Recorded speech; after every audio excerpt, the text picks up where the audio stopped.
Dober večer. Lepo pozdravljeni. Zdaj, ko smo, mislim, da odpravili vse tehnične težave, lahko začnemo z nocojšnjim predavanjem. Vstopamo torej v novo poglavje znanosti med knjigami. Moje ime je Anja Čuček, sem ena od ustvarjalk edine slovenske televizijske oddaje o znanosti Ugriznimo znanost na televiziji Slovenija. Nocojšnji gost večera pa je docent dr. Andrej Kržan z Kemijskega inštituta v Ljubljani.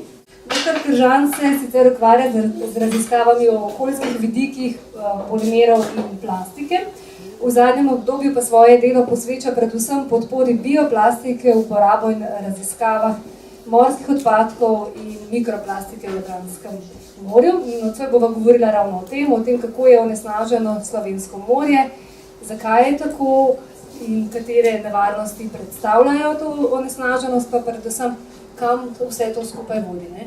In če kar zabijeva žebljico na glavico, a slovensko morje je onesnaženo? Slovensko morje je onesnaženo. Kako močno onesnaženo v primerjavi z ostalimi morji? Zmerno. Kaj to pomeni? Zmerno. Ni najbolj onesnaženo, lahko ste slišali nekoč že, mislim, da celo na televiziji, da je slovensko morje najbolj onesnaženo na svetu, pa ni tako. Vsekakor pa je onesnaženo. Bomo videli. Potem pa skočimo v morje, pa da vidimo, v kaj zaplavamo. Torej, hvala za uvod, hvala za predstavitev. Zelo vesel sem, da ste se zbrali. Vidim veliko navdušenih obrazov, tako da upam, da bom lahko upravičil pričakovanja. Zdaj, Anja mi je včeraj ponovno povedala, kakšen naslov ima predavanje, tako da sem probal narediti predavanje tako, da bo odgovorila vsaj delno na to vprašanje. Za začetek bi vam rad pokazal pravzaprav en filmček. To so posnetki s Kanarskih otokov. Zdaj na plaže, ki jo imajo nekaj podatkov, boste tukaj imeli. Pač pogled na to plažo, tele bele pike niso zlomljene školjke, ampak je tazga. A veste, kaj to je? Pikice. Pa raznobarvne, pa tako naprej. Plaža je lepa. Pa veste, kje so Kanarski otoki? Kanarski otoki so kar nekako oddaljeni od celine, nekje tam v tistem čistem morju očekaj.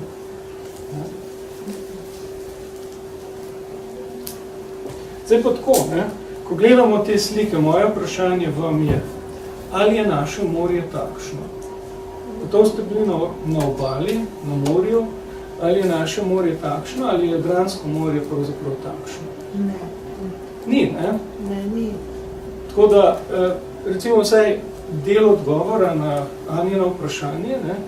Ali je slovensko morje onesnaženo, seveda je onesnaženo, vam bom pokazal do kolikšne mere, ampak ne tako.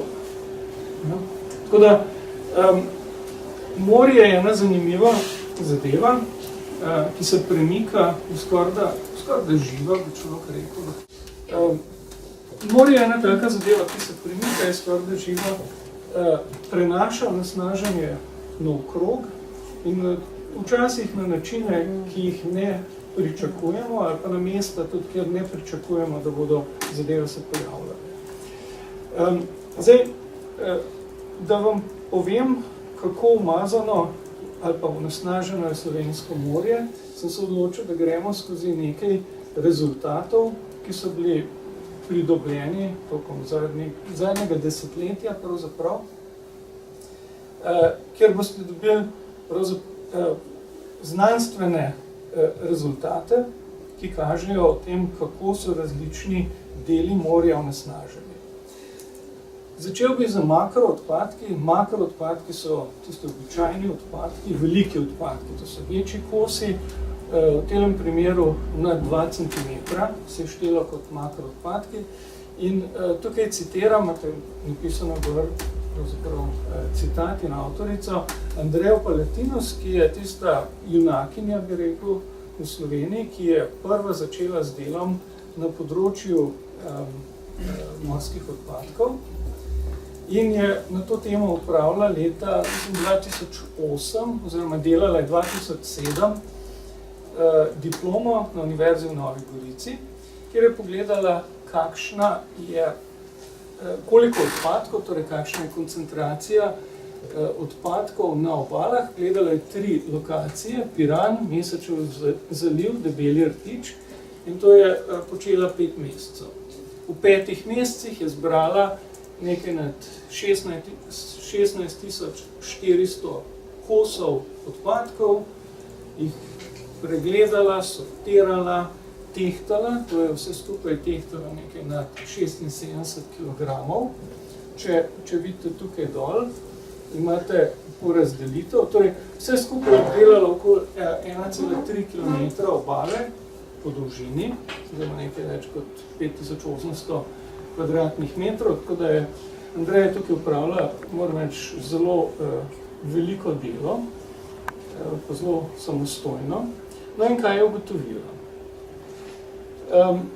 Ugotovila je, da imamo morske odpadke na obali, to mislim, da vsi verjetno vemo, edino ne vemo, koliko je teh odpadkov. Večina odpadkov je narejena iz plastičnih materialov. Torej od 16.400 je bilo 10.500 kosov plastike, kar je predstavlja 64% vseh kosov, oziroma 45% teže. Torej plastika je tukaj pomembna. Najbolj številčni odpadek so bili plastični ogorki oziroma cigaretni filtri. Teh je bilo 2800. Cigaretni filtri so narejeni iz celuloznega acetata, kar je v bistvu umetni material in ni razgradljiv. To ni nek papir, ni sama celuloza, ki bi lahko odmetaval, tako da se to smatra kot odpadek oziroma tudi kot plastika. In sodi med plastične odpadke. Zanimivo je, da je bilo območje Pirana najbolj onesnaženo, bolj kot Mesečev zaliv oziroma bolj kot Debeli rtič.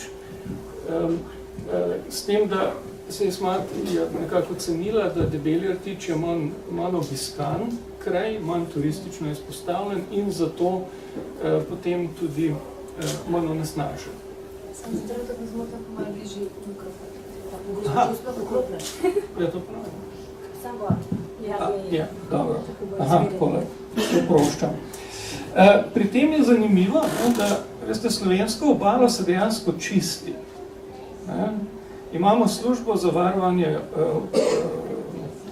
obalnega morja in SVOM torej čisti slovensko obalo. Ne po celotni dolžini, ampak tudi na teh območjih. Tako da Andreja tukaj morala posebej poskrbeti, da je prišla na obalo, ne potem, ko se je očistila, ampak predtem, da je dobila neke realne podatke. Ampak to omenjam zato, ker ko gremo na morje, vidimo dejansko relativno lepo obalo, čisto, no ampak glede na to, da se čisti, moramo razumeti, torej, da ne vidimo celotne zgodbe, ampak se stalno odpadke odstranijo. Se pravi, te rezultati kaže na to, da je ekstremno onesnažena obala, kljub temu, da je redno čiščena. Kaj bi potem šele bilo, če jo ne bi čistili? Bi bila slika takšna, kot je na Kanarskih otokih? No, to je po nekem indeksu čiste obale.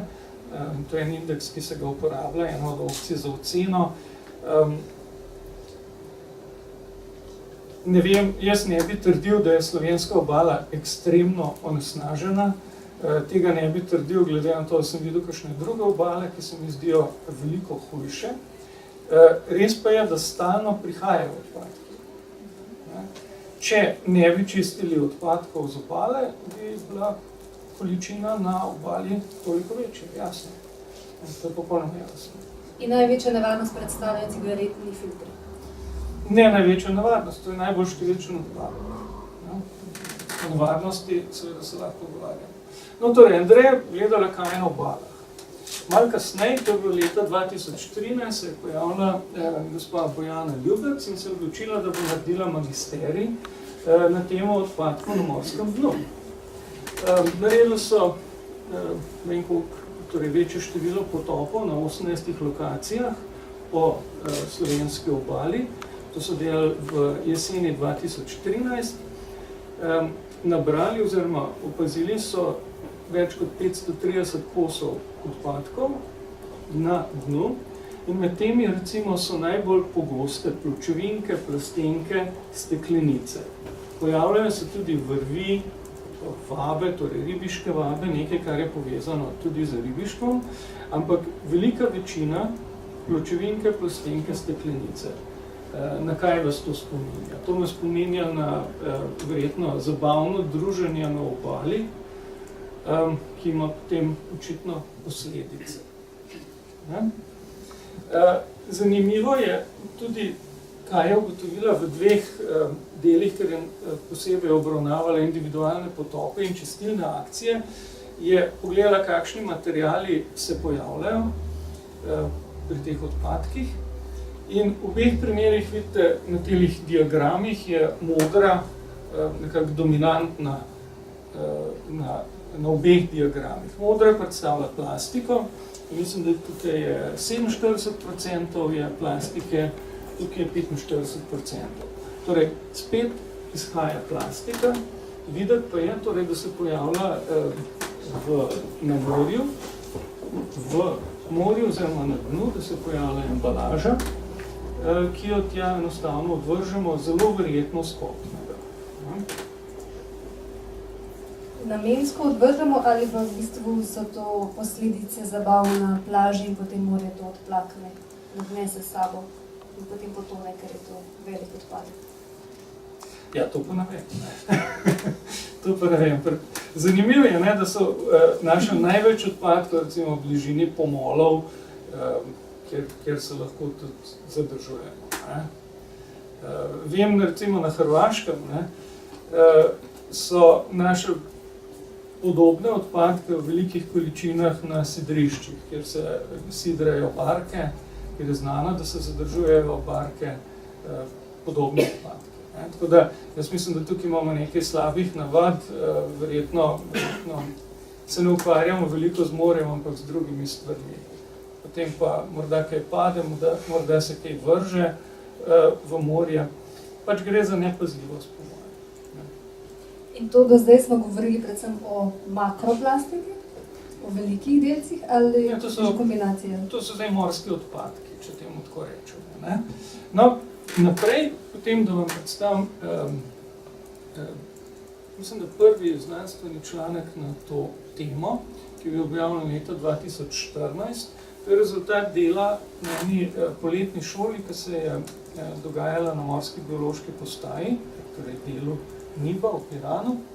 In med poletno sezono, mislim, da je bil to julij 2012, so na 6 lokacijah, pravzaprav na 6 plažah, gledali, koliko je odpadkov, morskih odpadkov, makro torej, in tudi koliko je mikroplastike. To je bil prvi pregled mikroplastike, ampak seveda torej na obali. Gre v prvem pasu v vodi, torej tik ob obali in na obali. Zanimivo je, da so ugotovili, da se nekatere plaže dnevno čisti, običajno zjutraj. Mislim, da so rekli, da se ob 6 zjutraj čisti, tako da so morali potem ob 5 zjutraj iti na plažo, pobirati odpadke, potem so imeli pa cel dan na razpolago, da se lahko analizirali, tehtali in tako naprej. No? Torej, kaj so ugotovili? 5800 kosov so našli, delali so torej na 6 lokacijah, ki so tukaj prikazane. Ločvali so jih na te NT kot neturistične in T kot turistične lokacije. Tele barve oziroma, tako kot legenda prikazuje, pa te oznake prikazujejo, kakšno je stanje. Torej, rdeče stanje najbolj obremenjeno v Izoli, oziroma pri Izoli. Potem debeli rtič tudi onesnažen, najmanj onesnažen del je pri seči, ki se smatra kot neturističen. Torej, tukaj dobimo ponovno rezultat, ki kaže, da onesnaženje je prisotno. Dobimo tudi povprečje 1,25 kosa na kvadratni meter, oziroma približno 4,5 grama na kvadratni meter.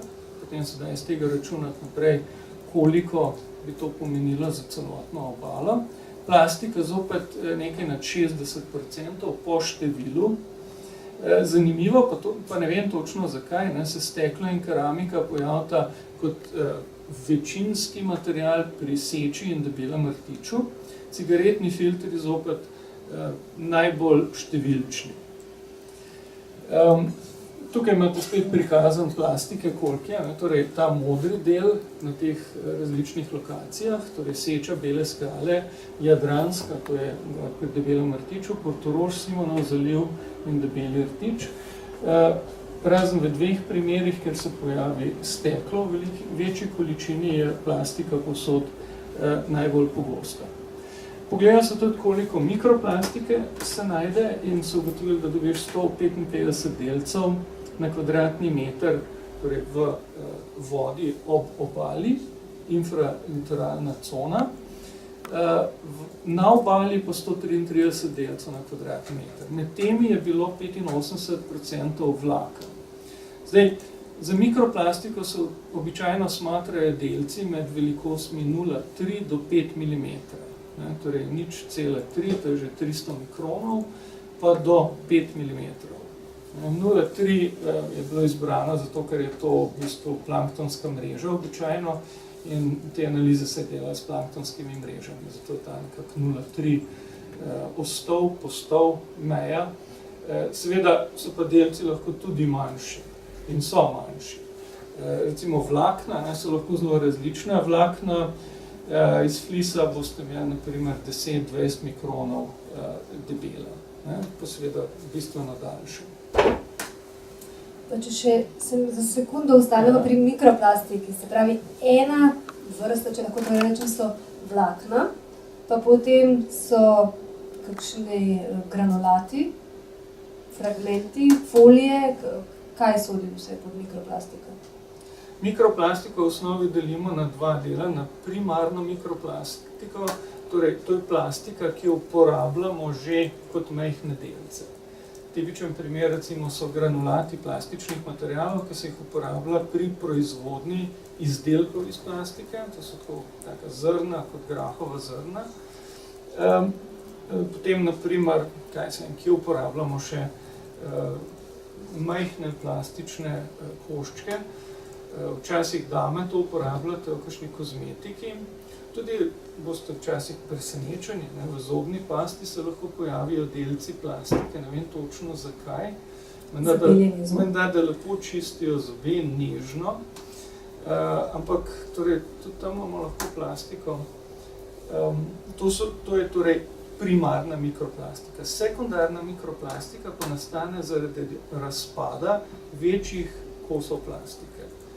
Plastika je namreč organski material, ki pod vplivom ultravijolične svetlobe in raznih dejavnikov v naravi stara, kemijsko stara in tudi fizično razpada na manjše dele, torej se drobi. In zato dobimo potem manjše dele.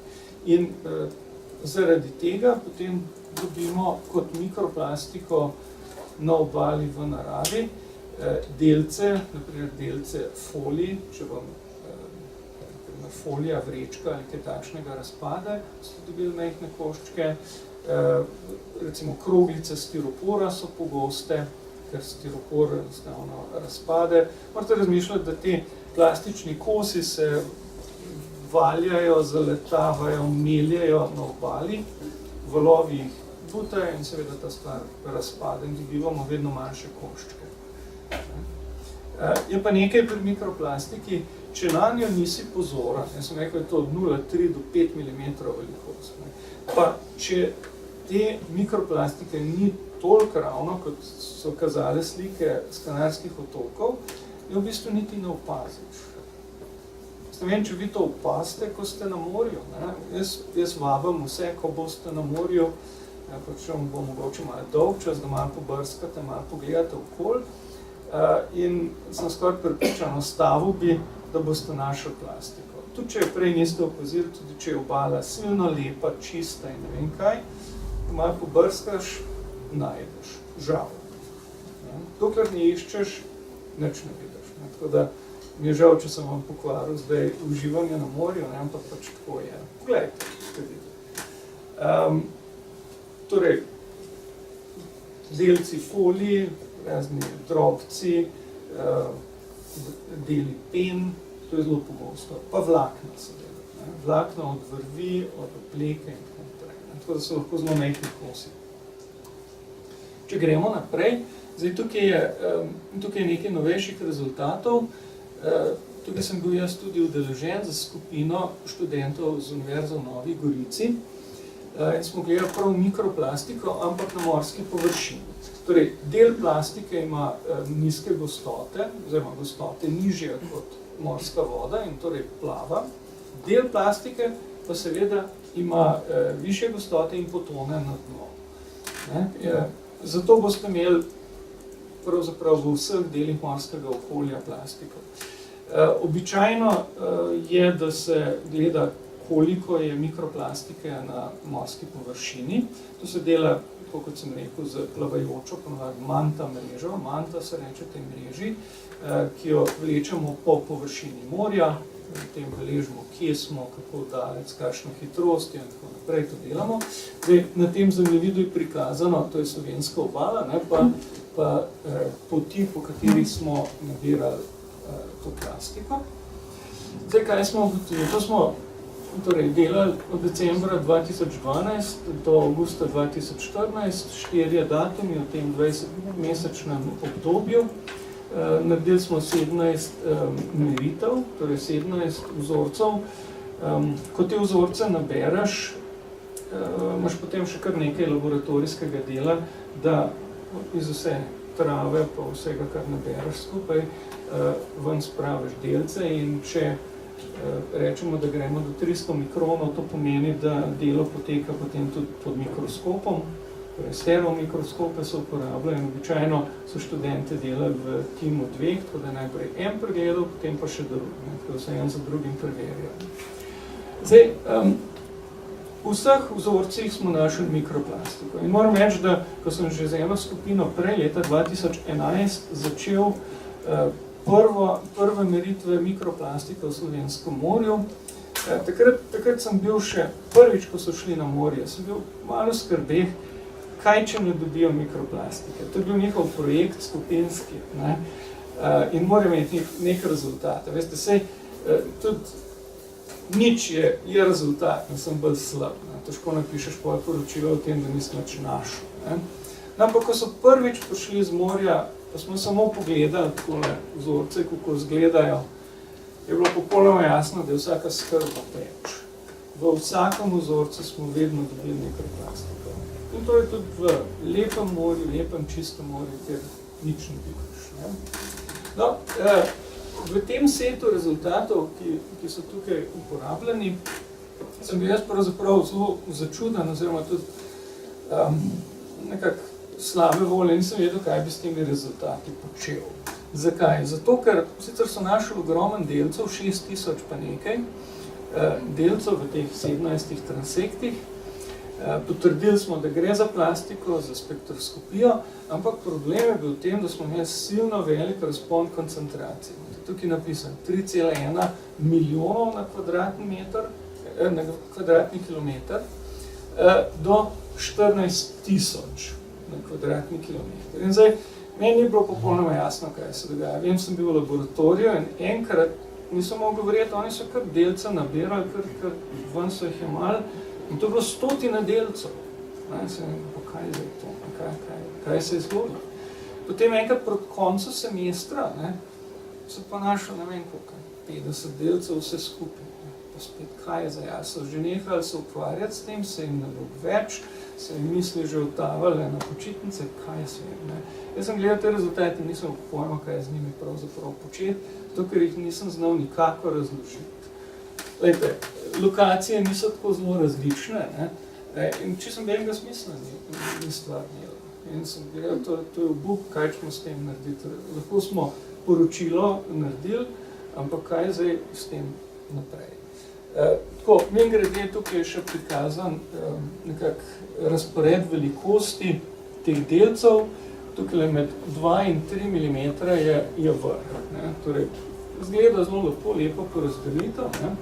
No, potem sem pa jaz dosti kasneje nekako uspel priti do strokovnjakinje, ki je razvila model, kako se onesnaženje oziroma odpadki lahko premikajo po morju.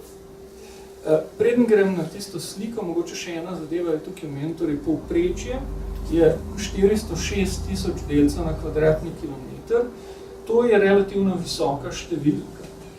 Tudi za Sredozemlje je to med višjimi številkami, na vrhnem delu. Sredozemlje pa je relativno močno obremenjeno z mikroplastiko in tudi z morskimi odpadki, ker je zaprto morje, zelo obljudeno, veliko aktivnosti na morju in pač dobimo to kot rezultat.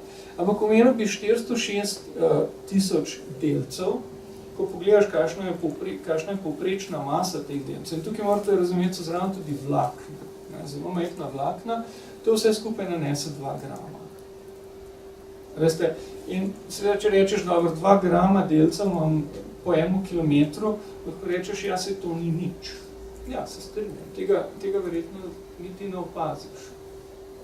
Ampak je tam skrito očem, kljub temu se. Tako da rad bi samo omenil to, ne, da veste, taka številka, ne, pa rečemo zelo obremenjeno, pa visoka številka, visoka koncentracija, ne pomeni, da to mora kar tako skozi plastiko plavati, pa jo odrivati preč, pa tako naprej. Ne. To moramo še vedno upoštevati. In to paše k tismo, ko recimo gledate slike odkud drugod, pa naprimer s Kanarskih otokov, tam, kjer smo začeli, ne, tam so količine bistveno večje. Tukaj smo pa pač natančno gledali, kaj je. No, ampak da grem nazaj k tem koncentracijam. Kolegi iz Centra za klimatske spremembe iz Lečeja v Italiji so torej razvili model, kako se spreminja oziroma premika onesnaženje po morju in vzeli smo res v nekak precept ta severni del Jadranskega morja in za tiste datume, ko smo mi vzorčili, smo naredili tele zemljevide koncentracije in na lepem smo ugotovili, da smo vzorčili enkrat recimo na robu ali pa v mestu koncentracije, mogoče tukaj še najbolj, tukaj smo imeli največjo koncentracijo, ne, ki smo tukaj noter ali pa ob robu tega dela vzorčili. V tem primeru, ko smo bili na belem polju, torej kjer model ni videval tisti dan velikih koncentracij, smo imeli najnižje koncentracije. Ko smo dobili tele zemljevide, pa koncentracijska območja in smo to nekako dan skupaj za svojimi rezultati, takrat se nam je nekako pošajnalo, kaj je odgovor in kako se da to razložiti. In smo to potem lahko tudi objavili. In tisto, kar je pravzaprav nauk iz tega ven, ne, je, da se lokacijsko in časovno te koncentracije spreminjajo. Vsakič, ko gremo na morje vzorčati, dobimo pač sam en trenutni pogled. In lahko dobimo enkrat čisto morje ali pa onesnaženo morje. In mi na tej osnovi ne smemo delati končnih sklepov, ampak moramo razumeti, kaj se dogaja. In tukaj smo pač zašli v to težavo, ne, da smo točno to morali razrešiti, ampak smo se naučili, kaj se dogaja. Pri nas ni nekih fiksnih vrtincev, kot recimo v sredini oceanov ali kaj takega, tega pri nas ni. Pri nas imamo v bistvu eno tako gibanje po celem Jadranskem morju ki je sezonsko. No, to me zdaj pripelje do projekta, v katerem sem zdaj v zadnjih par let vložil večino svojega časa in energije. Okrajšano se imenuje The Fish Gear, dolgo pa sistem za ravnanje z odpadno ribiško opremo v jadranski regiji, se strinjam, da je slabo ime, ampak pravzaprav kaže na to, da smo začeli s tem, da smo se želeli ukvarjati z odpadno ribiško opremo. Potem smo pa to razširili tudi na morske odpadke kot makroodpadke in tudi na mikroplastiko. To je projekt, ki je tekel v programu IPA Adriatic od leta 2013 do 2016, konec septembra se je ravno zaključil, zdaj delamo zadnje obračune pravzaprav. Potekal je v Jadranskem morju in sodelovali so vse države, ki so okoli Jadranskega morja, vključno z Grčijo, z tem severnim delom. Iz Slovenije smo imeli 3 partnerje, Kemijski inštitut kot vodilni partner in jaz bil koordinator, Inštitut za vode Republike Slovenije kot specialist za vode in so imeli tukaj res ogromno vlogo in Univerza v Novi Gorici z enim delom. Torej 3 od 16 partnerjev so bili slovenski. Naši cilji so bili, da naredimo en usklajen monitoring, torej na isti način po celem Jadranskem morju, torej na regionalnem nivoju, da razvijamo sposobnost za tovrstne analize po celi regiji. Tudi ozaveščanje je bila ena točka, s katero smo se ukvarjali in na koncu je želja seveda, da prijemo do nekih predlogov za ukrepanje na osnovi podatkov. Zdaj, razvoj sposobnosti, mislim, da je jasno, ker imamo države na različnih nivojih, imamo države članice Evropske unije, kjer imamo zakonodajo, imamo morsko direktivo, pa države, ki se na nekako vstop pripravljajo, pa države, ki so mogoče malo bolj oddaljene še od tega. Aha. No, zdaj, v tem videu imate pa točno ta model, ki smo ga prej uporabili v severnem, torej v Slovenskem morju. In zdaj vam kaže po datumu, kako se odpadki gibajo, kako model predvideva, da se odpadki gibajo po Jadranskem morju. Vidite, ja, nastajajo vrtinci. Ampak imate v bistvu eno tako sezonsko gibanje sem in tega, kako da bi stvar valovila, pa se še malo premika. Morate tukaj seveda razmišljati v tem smislu, da po vzhodni obali Jadranski gre proti severu tok, več ali manj, in potem po zahodni obali proti jugu. Velik vnos odpadkov imamo preko rek, predvsem preko reke Pad, tam prihaja recimo ogromno mikroplastike. Zdaj, za našo situacijo recimo je pomembno, kam potegne voda iz Pada, kaj slučajno k nam potegne, malo zavrtinči k nam ali gre drugam. To lahko močno vpliva. Čekajte, me to še enkrat pognal, da se lahko pogledate, če je kakšen... Se pravi, potem pridejo lahko odpadki iz Grčije, iz Albanije, tudi v Piranski zaliv in naši potem naprej dol do v Sredozemlju. Ja, načeloma ja. Zdaj, tukaj mogoče 2 pomembni zadevi, ki smo se jih naučili iz tega modela. Eno je, da ogromno odpadkov naplavi na obale. Odpadki stalno vstopajo v morje, ampak na Jadranskem morju imamo razmerje med morjem po obalo, bolj v prid obale, recimo kot če smo sredi oceana, in ogromno odpadkov se naplavi na obalo. To gre na bolj izpostavljene dele obale, tako da naprej to so zunanji otoki na Hrvaškem, pa tudi kakšna lokacija, tako kot je Pula, mislim, da tudi stopa. Torej, model lahko napove z nekim procentom gotovosti, odkot ste dobili odpadek. Tako da lahko pogledaš, če sem odpadek vrgel v vodo, ne vem, v Piranu, kam bo potem s tako in tako gotovostjo ali pa verjetnostjo prišel. Ampak tista bolj pomembna točka, po mojem, ki smo se naučili iz tega modela, pa je, da tisto, kar lokalno spustimo v morje, večinoma nazaj naplavi k nam. Večinoma pride odpadek nazaj. Tako da ne moreš računati pravzaprav, da si ti nekako na toku, pa da bo to nekam odnesel drugam. Najbolj verjetno je, da bo prišlo takoj nazaj k temu. Potem je šele varianta, da bo šlo nekam naprej. Tako je v bistvu neka logika in tudi neka pravičnost v tem. Ne? Po drugi strani pa seveda smo v tem kotlu vsi skupaj in seveda se stvari gibljajo. In če ste kdaj pogledali odpadke, ki jih najdete na morju, jaz zdaj žal zelo pozorno to opazujem in gledam, dobiš včasih zanimive stvari z raznimi napisi. Jaz sem tudi že arabske napise našel na embalaži, ki sem jih pač odkril na obali. Pa sporočila v steklenice? Ne, tega še nisem našel. Čakam na to, upam, da je zanimivo.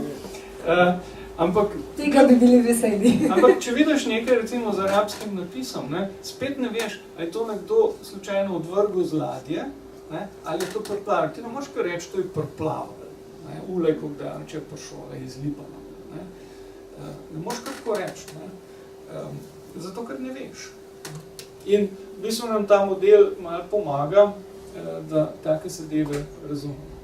Tam okrog otokov je bilo bolj ali manj ves čas rdeče. Kaj to pomeni?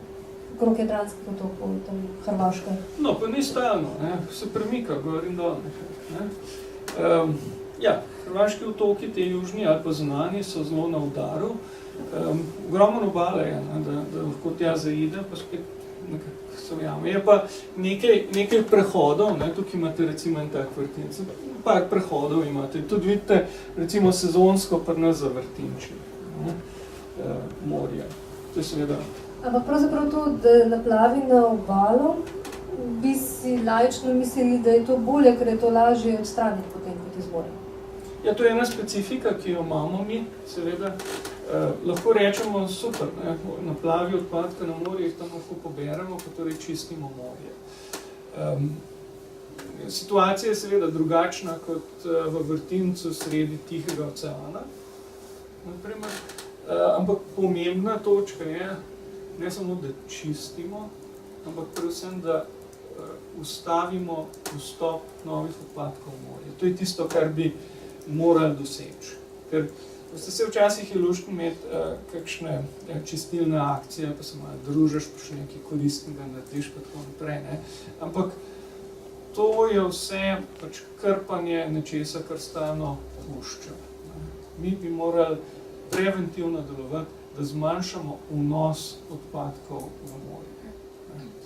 Po svetu je več poskusov čiščenja morja z raznimi mrežami, tudi nizozemski poskus Clean Up Project je zelo odmeven bil, kako naj bi očistili ta otok smeti pravzaprav sredi Tihega oceana. Sliši se zelo obetavno, tudi na avstralskih obalah so surferji pravzaprav nekakšne take bolj amaterske vreče oziroma koše za smeti potopili v morje, zato da bi očistili svoje morje. Ampak to pa ne bi bilo primerno za Jadransko morje. Mogoče bi bilo primerno. Jaz ne vem, kako se bodo te zadeve rešile, kako do kakšnega nivoja bodo prišle. Na morju imate pravzaprav veliko aktivnosti. Morje je en tak zelo atraktiven prostor, za katerega se tekmuje in veliko ljudi ima zelo različne poglede, kaj bi tam radi počeli. Veste, nekateri bi radi, gojili ribe, školjke, eni bi radi ribarili, eni bi se potapljali, tretji bi tam prosto jadrali, četrti bi naftno ploščad postavili, potem bi se en rad s tankerjem tam pelil. Veste, na morju, pa ne mislimo pogosto o tem, je mnogo zelo različnih interesov in to je treba v tistem omejenem prostoru uskladiti. Tako da boš tam zdaj na lepem rekel, da bomo pa mi tole vse zaprli, pa postavili mreže, ne vem, če bo ravno šlo. Tukaj sem malo skeptičen, da bo to dobra rešitev, poleg tega me pa na nek način skrbi tudi to, da bomo lovili seveda odpadke, zdaj pa vprašanje, kaj vse bomo še ulovili, ker kakor si jaz predstavljam, ne, ribe so približno toliko velike kot odpadki. Ne, pa ne bi rad vedel, da še vse ribe polovimo vmes. Ne, če pošljamo enega robota, ki bo sjal vodo, ne vem. Ne. Torej, kakor pravim, ne vem, kako bodo te tehnične rešitve potem se razvile, ne, ampak mislim, da moramo predvsem delati na tem, da zmanjšamo vnos odpadkov v morje. Seveda, da čistimo, to je zelo pozitivno, ne? Ampak to nam ne bo rešilo tega problema. Mi bomo lahko, če se bomo naprej tako obnašali kot se, pa plastike vedno več uporabljali, pa bomo silno radi, ko jo uporabljamo, ne bomo nikoli iz te zamke prišli van. To bo en tak začaran krog, ampak vedno bomo lahko čistili van. To ni pravzaprav rešitev. No, če gremo naprej, ne, zdaj, v okviru projekta smo se zelo intenzivno ukvarjali z različnimi deli morskega okolja in če vam pokažem nekaj podatkov tukaj, ker so zanimivi v tem smislu, da imamo neko primerjavo med podatki za različne države. Tukaj imate torej Hrvaška, Grčija, Italija, Črna Gora in Slovenija. In modri stolpci, torej tukaj gre za odpadke na morskem dnu, šlo je za vizualni pregled, torej potapljači, ko so gledali, kaj najdejo na morju, in tudi za vlek mreže, da vidiš, kaj ujamaš. Ne? Torej, tukaj modri stolpci predstavljajo število kosov in te rumeni ali oranžni stolpci, kakšno maso predstavljajo. Tukaj ne gre vedno za isto. Ne? Janja me je prej vprašala, zakaj je v Italiji masa tako velika, pa število tako majhno. V bistvu ne vem pravzaprav dobrega razloga, da mora kolega povprašati. Ampak iz te slike, nekakorkoli, izhaja, da Slovenija ima recimo manjšo obremenitev z odpadki na morskem dnu. Imamo jih, ampak očitno je obremenitev vsaj po teh meritvah nekaj nižja. Je pa seveda iskanje odpadkov po morskem dnu lahko zanimivo. Tukaj vidite, nekdo našel tudi avto, potapljač našel avto, se lahko na avto sedel. Ampak ko take stvari recimo vlečeš iz morja, potem rabiš že kar eno tako resno opremo. Se pa najde veliko raznih gum, ki padajo s čovnov ali se jih pa odvrže. Vse mogoče stvari se najde. Tako da je lahko zanimivo. To je podobno tudi pri čiščenju rek, s katerim se soočamo. Ja, to je tako, kot čiščenje Ljubljance, recimo. Najdeš vse mogoče, pa predvsem veliko les. Tukaj je podobna zadeva. No, tukaj je ena analiza, odkot prihajajo te odpadki in predvsem te oranžni ali rjavkasti deli stolpcev kažejo, kaj pride z kopnega in modri deli, kaj pride z morja. In je zanimivo, kakšno je razmerje. Običajno se tako v bistvu zelo na pamet reče 80% z kopnega, pa 20% z morja. Ni vedno tako, tukaj so teli procenti lahko tudi bistveno drugačni. S tem, da seveda Jadransko morje je zelo turistično, je zelo obljudeno morje. Tukaj se veliko ljudi zadržuje, preživlja prosti čas, so tudi aktivni, delo poteka, veliko transporta, tako naprej. Tako da moramo to upoštevati. Kako se pa ve, da gre tu iz obale in ne z morja? Če smo prej govorili, da ne vemo, odkot pride odpadek. Iz ladje ali za preplava. No, ne vemo vedno, ampak veste, če boste našli eno razbito bojo, vemo, da gre za morski izdelek.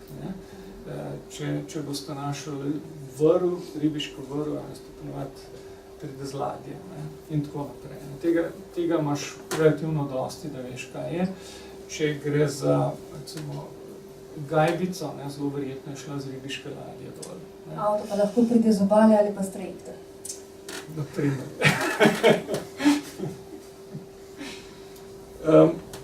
Potem, kaj smo našli na obali, torej zdaj leta 2016. V bistvu zdaj, če vidite, ponavljamo na nek način analize, ki smo jih že začeli, ki so jih nekateri že pred leti začeli in poskušamo ugotavljati, ali so te rezultati nekako pravilni. No, kaj se najde na obali kot makroodpadki? Nekako podobno kot že prej, tukaj je, kar se ne vidi sicer, ne? Tukaj so kategorije odpadkov, ki se jih najde na slovenski obali in spet so cigaretni filtri številka 1. Potem imamo naprej stekleni oziroma keramični fragmenti, očitno mi radi steklo uporabljamo in keramiko, da potem mečemo očitno v morje. Potem so pa polistirenski kosi, tukaj gre glavno za stiropor, ne? In razni plastični fragmenti. Potem pa naprej naslednja zadeva, zanimiva, ne? So tiste palčke z vato na koncu, ne, za čiščenje ušes. To verjetno pride naprimer iz kanalizacije, ne, ker jaz mislim, da nihče ne gre na morje, na obalo, pa zraven nese še ravno palčke, da se bo tam lepo ušesov čisto, vem, če se kaj motam. Ne. Tako da tukaj imaš indikacijo, recimo, da gre to verjetno skozi kanalizacijo, seveda cigaretni filtri grejo pa iz uživanja v morskem okolju, pa potem verjetno situacije, ko nimaš nekje v bližini enega smetnjaka, zbiralnika za smeti, ali pa če nekdo razmišlja, da pač te cigaretni filtri taki brez veze in ga lahko sam frcneš v morje. Ne. Potem naprej, ne, recimo se vam pa pojavljajo delci plastičnih vrečk. No, ampak mogoče ena zadeva, 3 lokacije so bile tukaj v Sloveniji pregledane, 3 obale, torej Strunjan, Bele skale in Fiesa oziroma Piran. Zdaj, Strunjan se pojavi tukaj kot drug najbolj onesnažen del, kar je zanimivo, ampak tale ta prvi, vidite, kako ekstremno izstopa od vsega ostalega. Ne. To je pa ena obala na Visu, Zaglav na Visu. Mislim, da je tudi ta slikal, tam se ne vidi prav dobro, ne? Ampak to zgleda približno tako, kot da bi ravno vojna se končala. Ne? Ampak moram reči, da hrvaški kolegi, ki so čistili na tisti obali, so bili res, kako bi rekel, malo skoraj frustrirani, ne? Ker vsakič, ko so prišli, ne, je bilo spet enako. Ne? Vsakič, ko so prišli. Sem zdaj spet počistil, ne? Pa naslednjič ne bo tako, ne? Pa so spet nabrali, koliko se tukaj vidi, ne? Čist nenormalne količine. In to je pravzaprav en del tudi tega, kar je napovedal tisti model, da na teh zunanjih obalah oziroma južnih delih izpostavljenih mest, ne, da bodo količine velike. In točno to se je tukaj pokazalo. Ne. Zdaj, tokrat ne v modri barvi, ne, tukaj gre za vse države seveda, ne, ampak v oranžni je tukaj prikazana plastika. Spet se vam pojavlja plastika. Plastika je v bistvu problem. Morski tok je torej tisti, ki najbolj onesnaži oziroma prinese vse odpadke na Vis. Ne, to so ljudje. Ne bi ravno to. Ljudje so krivi za to, da lahko morski tokovi tudi tja prinesejo. Ja, seveda. Ja. No, potem smo pogledali še mikroplastiko. Ja, čakajte, zdaj tukaj, če gremo samo nazaj, nekje je tukaj Slovenija, recimo nekako zmerno onesnažena, torej Piran, Fiesa tukaj manj onesnažena kot to, kar je ugotovila Andreja Palatinos pred 10 leti. Strunjan relativno dosti onesnažen, Bele skale, recimo tudi obremenjene. Torej, pogledajte, ne izstopamo, ne, smo pač del tele iste zgodbe. In to je tudi v bistvu razumljivo. Smo na obali istega morja in smo nekje ravno tam bi rekel. Če pogledamo še mikroplastiko, tole so podatki za plavajočo mikroplastiko. Povprečje je črna pika, potem tole je pa območje, v katerem so bili rezultati. Ne vem točno, zakaj je tukaj Grčija dobila toliko mikroplastike oziroma tudi v takem razponu, lahko da je šlo za nekaj podobnega kot to, kar sem opisal v naših rezultatih, ko smo jih dobili v Slovenskem morju. No, ampak tukaj, recimo, Slovenija je na drugem mestu za Grčijo po teh rezultatih, gre v povprečju za 280 tisoč delcev mikroplastike na kvadratni kilometer. Če se spomnite, mi smo tam ugotovili 406 tisoč. Torej, to je nekaj nižje, pač lahko, da smo mi enostavno bili v malo bolj koncentriranih časih in lokacijah, ko smo merili, to bi bilo čisto mogoče. Ampak v bistvu je vse nekje tam, če gledamo Grčijo s tem najvišjim rezultatom, tukaj ga za 690 tisoč, to je tudi v sredozemskem okviru visoka številka, zelo visoka številka že. Drugače pa Slovenija, bi rekel, spet nekje v tem območju, tudi kjer so drugi. Torej, če gremo zdaj na tisto začetno vprašanje, kako onesnaženo je Slovensko morje. Rekel, onesnaženo je in tudi nismo izjema. Torej, ne moramo reči, naše morje ni onesnaženo, ni pa tudi najbolj onesnaženo. Imamo prisotne odpadke, tako makro kot mikro.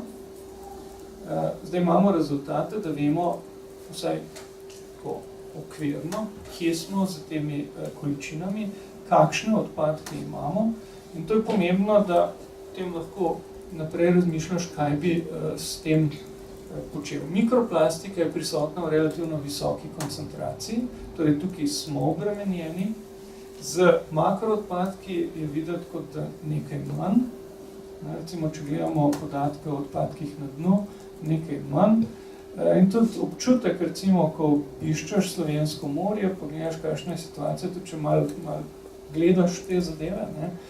Torej, velikih odpadkov ne najdemo ravno toliko veliko.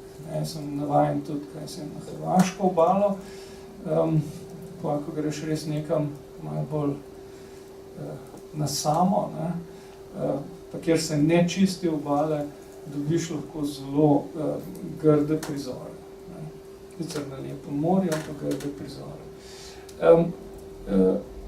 Torej, nikakor ne bi rekel, da je Slovensko morje najbolj onesnaženo. Jaz tega v to ne verjamem.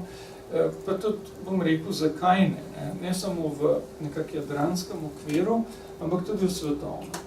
Veste, mi se s temi zadevami ukvarjamo in tudi rezultati, ki jih kažemo, naprimer za mikroplastiko, veste, to je plod zelo natančnega dela. Ti ven potegneš vlakna, veste, ki je 5 mm dolgo, pa 20 mikronov ima premjera. To je, recimo temu, zelo tako pikolovsko delo. Je natančno, je znanstveno, je dobro delo, ampak mi imamo ogromno delo sveta, in morij in oceanov, kjer sem ben s tem ne ukvarja. Pa verjetno ste veliko potovali po svetu, pa ste videli kakšne prizore, kjer so vam šli lasje po koncu, pa ni bilo treba benga mikroskopa nekjer imeti. Tako da, če sam iz tega bi rekel, da takih prizorov pri nas ne vidiš. Je pa res, kot je tukaj recimo slikca, to sem jaz slikal pred Bernardinom, veste, trava plava, pa so pa tele bele pikce. Ja, to so delci plastike, ja. Pa pogledaš na obalo, tam, kjer klima ali pa valovi prinesejo travo, pa še pogledaš, kaj je noter, pa imaš vse mogoče od vrečke, pa do mnogih lepih barvic, že tako je, že kar od daleč vidiš lahko, da to ni naravno in da je to zelo verjetno plastika, oziroma je plastika. To pa imamo. Ampak eno je, da ravno pogled na takšno situacijo ni lep. Ne. Drugo je pa vpliv same plastike in teh odpadkov na samo okolje in na življenje v njem. Ja, na tem so trenutno zelo veliko dela, da bi ugotovili. Zdaj, mogoče da začnem tako. Pred leti ni bilo popolnoma jasno, koliko je odpadkov, kje so, kje jih najdeš. Danes je, mislim, da popolnoma jasno, da boš odpadke našel, kjerkoli boš pogledal, samo malo bolj natančno pogledaj. Odpadke najdejo v tistih globokih morskih kanjonih, ki so tudi zelo oddaljeni od obale. Tako kot na suhem, stvari grejo lepo počasi v dolino in tam ostanejo. In najdejo zanimive stvari. Pravzaprav ne moraš človeka tja poslati, ampak mora iti podmornica, da bo oziroma tisti avtomatski rov. da snema, kaj je tam dol, ampak najdeš čudo odpadkov. In gledajo, kako je to tako daleč od obale, tja pride. Našel so mikroplastiko recimo v arktičnem ledu. Greš, pozvrtaš, pogledaš in dobiš mikroplastiko. Jaz verjamem danes, da sploh ni vprašanje, boš mikroplastiko dobil v morju, samo vprašanje, koliko boš dobil. To zame sploh ni vprašanje. Seveda, vprašanje pa je, kaj ta plastika zdaj naredi. Eno je, da je nočemo tam imeti in jaz čist intuitivno nočem imeti plastike v naravi. Plastika za moje pojme ne sodi v naravo, plastika je tipičen umetni material, ki ga je ustvaril človek.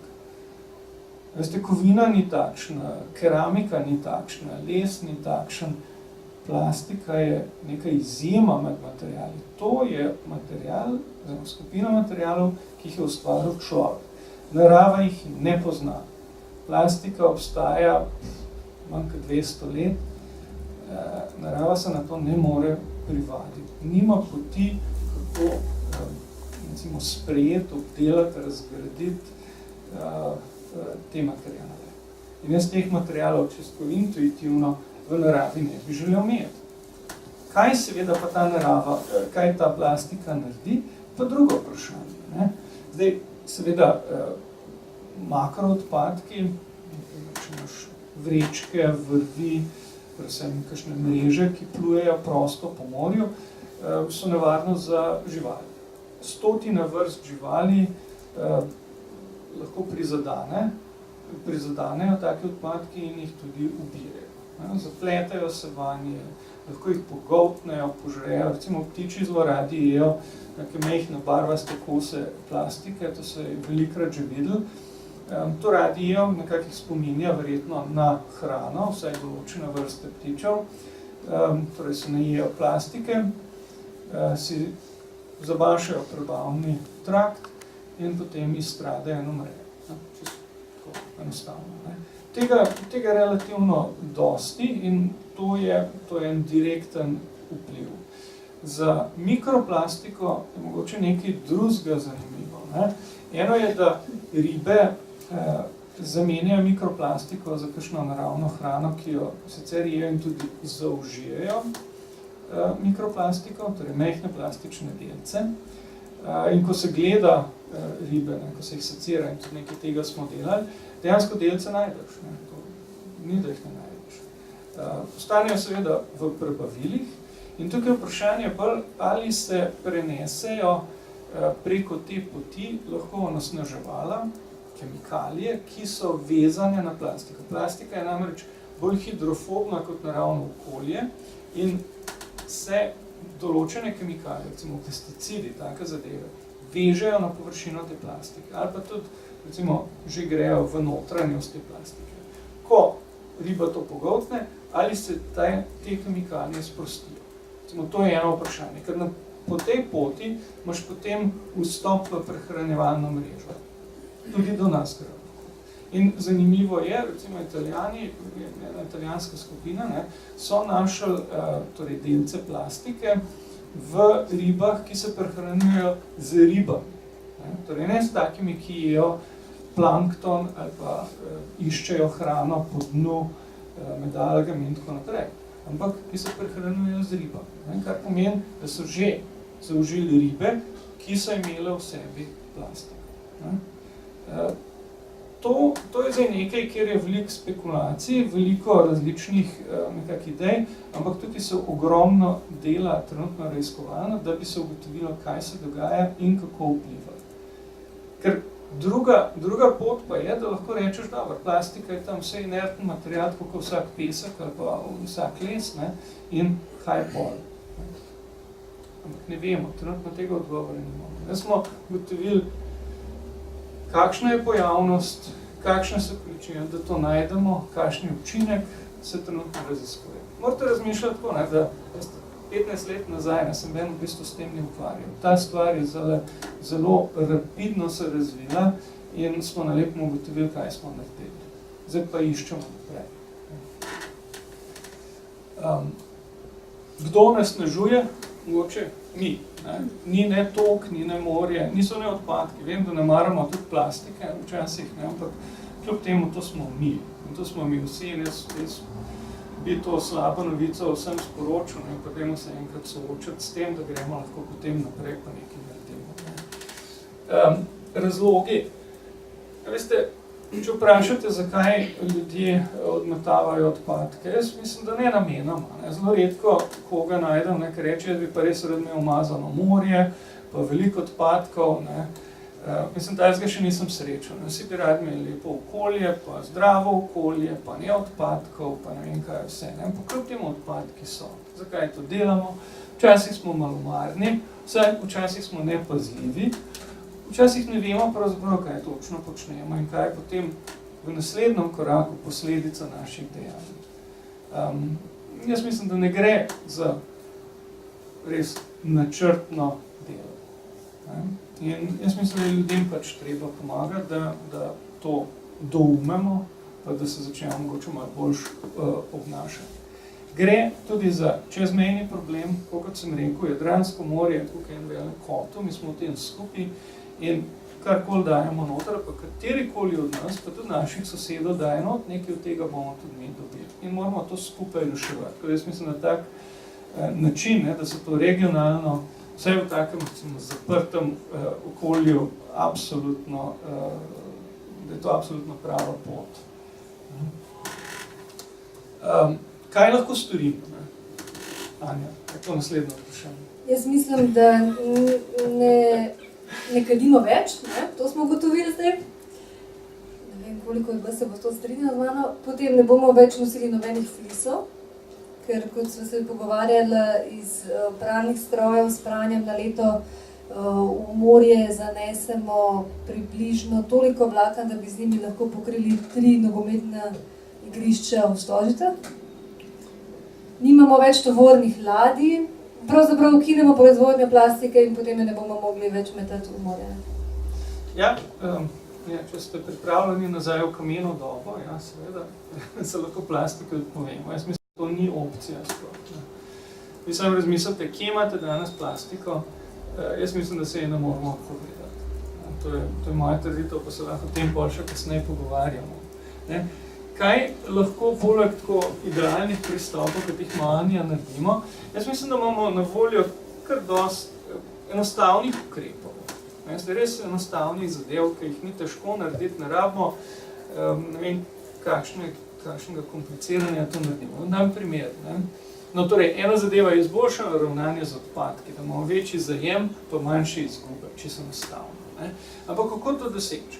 Recimo, ribiči danes, ko grejo loviti Jadransko morje, pogosto nekaj tajzgale vam potegne. Ne? Ribe pa še zraven smeti. Tako je. Veste, to, kar vi vidite potem na tržnici, tam se smeti že preč dan. Pa trava, pa ne vem kaj vse, pa imate samo ribe. Ko pa ven potegnejo, pa takole zgleda. Pa grdo zgleda, pa sem jaz tudi presenečen, ker jaz nisem ribič, ampak tako je. In zdaj, stara navada ribičev je bila, da si pač tisto, kar ni bilo riba, ali pa kar te ni zanimalo, nazaj v morje vrgel. Veste, zelo enostavno se da narediti, da to ne vržeš v morje, ampak vržeš v en kontejner, pa eno vrečo in potem, ko priješ nazaj v pristanišče, to vrečo samo vržeš v en kontejner. Pa odstranjuješ odpadke. Ne, da jih nazaj odmečeš, pa potem naslednji teden spet ven potegneš. A potem so ribiči del. Ne, niso krivi. Oni so lahko del rešitve. Ne? Ampak, če ribič pride v pristanišče, pa nima zabojnika, ali mu pa nekdo hoče potem zaračunati, da bo odvrgel smeti, ki jih je on dobre vole pripeljal nazaj v pristanišče, ne? Seveda reče, poslušajte, jaz se to ne bom šel. Ne? Ampak rešitev je zelo enostavna. Postavite tja zabojnik, pa jim dajte možnost, da odvržejo smeti. Pa dajte jim še vreče za kmete. Pomagajte ljudem, ki bi to radi naredili. Ni toliko težko, pa radi sodelujejo pravzaprav. Pogledajte, ribiči so približno tako kot kmetje, ki tam pač ribarijo na svojem polju in v bistvu je njihov interes, da je odpadkov manj, da so ribe zdrave, da je več rib, pa manj takih zadev. Ne. V nekaterih državah je problem, naprimer, da so morski odpadki tretirani kot neki posebni odpadki in jih potem seveda nihče noče sprejeti, ali se pa potem začenjajo spraševati, kdo bo pa plačal za te odpadke. Jaz imam tukaj velik problem recimo s tem pristopom, ne? Ker za moje pojme smetenje narave je prepovedano. To je pri nas z zakonom prepovedano in jasno izrecno zapisano. Jaz mislim, da morje je narava, smetiti ne smemo. In odpadki v morju so kot vsako divje odlaganje odpadkov. Ne? Jaz mislim, da to znamo rešiti, če znamo, veste, kakšno jamo ali pa kakšen gozd čistiti, lahko ravno morje po istem principu čistiti. Ne rabimo neke dodatne zakonodaje, pa ne vem kaj vse. Imamo vse na voljo. Če greste naprej gledati, enostavni ukrepi, ne? Ko ste na plaži, imate v bližini nek smetnak. Veste, če ga nimate, ne, pa na to okoli pogleda, zdaj pa da v to nosu v sabo, ne, pa da pod kamen, pa smo tam. Raboš smetnak, zbiralnik raboš. Ne. Ljudem je treba tudi povedati, kaj je. Jaz ne vem, zakaj ne bi tablet postavili, kaj so morski odpadki, kakšni so učinki, pa kako to preprečimo. Prosim, ne smetiti morje. Ne smetiti obale, ne smetiti morje. Tudi, če se zabavate. Ne? Ali pa recimo na začetku sezone, ko se hodi na morje, pa ne bodo reklame na televiziji, zakaj pa ne? Ne smetiti morja. Imamo eno morje, radi ga imamo takšno, kot je, ne ga smetiti. Jaz mislim, da bo čisto v redu. Opcija je tudi recimo, da izboljšamo čistilne naprave. Čistilne naprave niso narejene za zadrževanje plastike. To je treba pač ali izboljšati, gre za neko tehnološko izboljšavo. Kar pomeni, da tudi ne mečemo palče za ušesa v WC školjko? Ja, no, ampak počasni koraki. Ekodizajn izdelkov. Izdelki niso bili nikoli delani s tem v mislih, zdaj pa, a bo ta izdelek pol, ko bo odpadek, nekako zašel v morje. Recimo, veliko izdelkov, kjer imaš kakšno tako varnostno zaponko, pa pokrovček, pa trakec, pa ne vem kaj vse, ne, da potem dobiš en tak mehen košček, ki je ideal, ne, da pade na tla, ti pade iz žepa ali pa ga nekdo odvrže. To je to, kar pa najdemo v morju. Zakaj se to ne mora nekdo ostane skupaj, to imaš samo en kos, ki ga potem v smeti vržeš. Lahko so zaradi mene stvari tudi biorazgradljive, ampak se bojim, da če imamo stvari biorazgradljive, bo to tako kot povabilo, dajte smetiti vse biorazgradljivo. Tukaj sem zaradi tega malo skeptičen, mislim, da je to dobra rešitev za določene izdelke, določene primere, ampak moramo biti pazljivi, kako to delamo. Nepotrebna uporaba izdelkov, vrečke, lahko pač jih nekaj manj uporabljate, pa je, nobenega problema. Nepotrebni izdelki, kot kozmetika z mikroplastiko, jaz mislim, da treba prepovedati, če se nastavlja. Ni sploh kaj debatirati, sploh ne razumem, zakaj bi imel plastiko v zobni pasti, jaz take zobne paste ne maram, ne glede, kdo jo dela, pa kako je super. Kaj drugega se spomnite, se ste pametni. Jaz mislim, da moramo tudi financirati to področje. Jaz moram reči, da naša država tukaj izjemno slabo financira. Kot ste videli, te zadeve, ki sem jih navedel, so se dogajale v diplomah, magisterijih, z evropskim denarjem. Jaz mislim, da ni nobenega projekta v naši državi, ki se trenutno s tem ukvarja. Pa to ni v redu za moje pojme. Jaz vidim, kaj se dogaja recimo v severni Evropi, imajo projektov in pregledujejo vse mogoče zadeve, imajo podatke. Mi temu enostavno niti pod razno ne moramo slediti, ker nima nobenega financiranja. In če se hočemo s tem ukvarjati, če hočemo vedeti, kaj je, pa če hočemo kaj narediti in zato rabimo podatke, pač moramo tudi enkrat nekaj dati. Pa tudi za ukrepe bomo morali nekaj narediti. Samo se ne bo zgodilo, ali bomo pač malo kasni za vsem tem. Nevarnost, nekaj o tem smo govorili. Še kaj? V izogib temu, da bi se morske živali lahko zapletale, imamo tudi spodbudno slovensko podjetje, ki reciklira recimo ribiške mreže. Tudi to je eno od možnih odpravljanj. Aquafil So, kot se zdaj imenuje to podjetje, bivši Julon, ga verjetno lahko poznate, je svetovni unikum v tem, da reciklira ribiške mreže. V bistvu kemijsko reciklirajo poliamid, to je nylon 6, na tak način, da ga depolimerizirajo in naredijo spet nov polimer, ki je nov, je odličen material. Mislim, da smo lahko ponosni, da so se odločili, da to v Sloveniji razvijajo in da delajo. Ta tehnologija je bila večinoma razvita kar v Sloveniji. V Ajdovščini je center, kjer se zbira te mreže in se jih pripravi za reciklažo, reciklira se v Ljubljani na letališki cesti. In jaz mislim, da to so pionirji in jim je samo za čestitati, da to počnejo in da so šli v to. Par tednov nazaj, pravzaprav sem lastnika celotne firme, videl sem se mu prav osebno zahvalil, da to počnejo, to se mi zdi tako super. No. In iz njihove reciklirane mreže pravzaprav potem lahko naredijo tudi kopalke, no ne vljubamo, karkoli. Ja. Tukaj imam nekaj slik, če ste še voljni.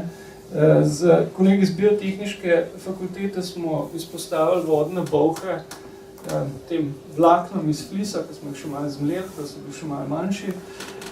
Zanimivo, vodna bolha poje ta vlakna in jih pa potem tako lepo noter, tukaj vidite eno tako rdečo senco noter. To je prebavni trakt, tukaj se nič ne vidi. To je kontrolna bolha, ki ni imela vlaken in jih lepo poje. Če so nastavne, zanimivo je, da poje. To je 200 mikronov, ta bolha je mogoče milimeter pa pol velika. Je recimo 300 mikronska vlakna, 300, 400.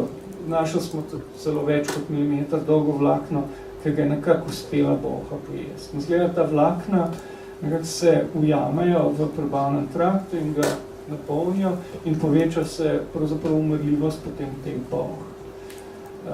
Lahko se vprašate, če nam je res toliko blazno dolgčas, da se z bolhami ukvarjamo, koga brigajo bolhe in to posebej vodne. Ampak po drugi strani, to je zdaj tisti spodnji del prehranjevalne verige, majhni organizmi, od katerih so potem višji odvisni. Zato je zelo pomembno, kaj pravzaprav tukaj delamo, ker te zadeve so povezane. In to je pa del tega, kot sem rekel, da se gleda, kakšni so učinki. Gledajo vse mogoče zadeve ljudje. Torej tudi, ali mikroplastika vpliva na rast alge. Če bi vplivala, ne vem, če je to fajn. Potem, ko bolho razgradimo, prav ostanejo, ne vem, če se tole sploh kaj vidi, ostanejo vlakna, tale rdeča krivulja, tukaj so prav vlakna, ki ti ostanejo na filtru, točno vidiš. Uporabili smo rdeča vlakna, zato da jih lažje vidimo. Mislim, da je Anja rekla, da moram zaključati. Vlakna pridejo odkod iz pranja. To smo se tudi ukvarjali s tem. Dve pridni dijakini, gimnazije Vič sta to naredili. Lahko nehamo s tem. Če zaokroživa, imamo nasnaženo morje, vsekakor smo ljudje tisti, ki prispevamo k temu, ne gre za lokalno stvar, ker je pač morje se povezuje, imamo Jadransko morje, ki povezuje več držav, vsi smo krivi za to, da se odpadki tam znajdejo. Iz makroplastike se s časoma preide v mikroplastiko, kar zna biti še večji problem kot makroplastika, sploh za živali v morju, ko se zamenja plastiko za hrano. Potencialno ne vemo, kakšne so sploh vplivi na njih, kaj šele na prehranjevalno verigo za nas. Skratka, nič lepega. Razen tega, da imamo vsi plastiko radi in da brez nje ne moremo. Vsekakor plastika še bo obstala. Očistiti morja očitno ne moremo. Lahko naredimo samo to, da ne bo več plastike v morju. Moji sodelavci pogosto kar obupujejo nad mano. Veste, ko se nekaj slabega zgodi, jaz pol čez eno par minut spomnim, zakaj je bilo to dobro. In ja, lahko rečemo, da je tako, da je v bistvu zelo slabo, ampak jaz mislim, da je ena zelo pozitivna točka, da zdaj vemo pravzaprav, kaj se dogaja. Veliko podatkov imamo že, veliko razumevanja in jaz sem prepričan, da je to tisti začetek poti, s katero bomo prišli do rešitev. In to sem trdno prepričan, zato ker toliko ljudi tudi na tem dela, tudi recimo ta skupina, ki se je tukaj izbrala, v takem številu, mi to tezo enostavno potrjuje. Sploh nimam dvomov in sem samo vesel, da smo uspeli zakorakati po tej poti. Tudi, da sem mogoče jaz lahko en del te zgodbice. Optimizem je tisti, ki gonilna sila raziskav še v prihodnji potem. Najlepša hvala. En aplavz.